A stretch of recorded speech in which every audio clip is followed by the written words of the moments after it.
e già la sera seduta in un bar che farai o che farà la noia per te. Dovresti spiegarlo a chi suona nei bar che non è sera da mettersi in nero e echeggiare 3 passi di là, e non è sera da perdersi dentro la voce. Le mani di chi suona nei bar sono cose da grandi, poi pericolanti. Lascia stare i cantanti, lascia stare i cantanti, lascia stare i cantanti, lascia stare i cantanti.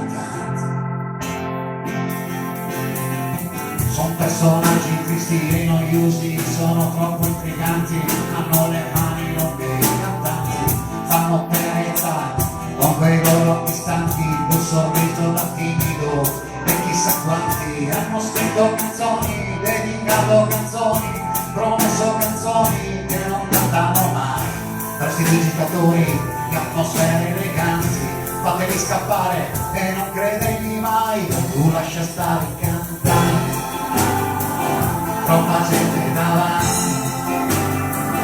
Lascia stare i cantanti, lascia stare i cantanti.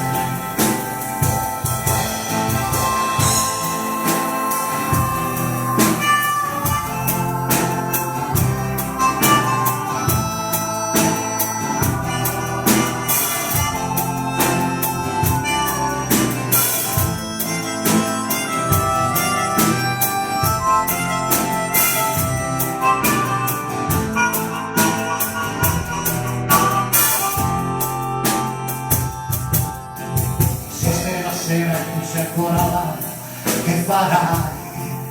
Finirà la musica per te. Dovresti spiegarlo a chi suona nel bar, di fare finta ma non smettere mai. Chi suona, suona per sé, se ti accontenti del resto. Sì, il resto non c'è.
Giordano Dal Ponte.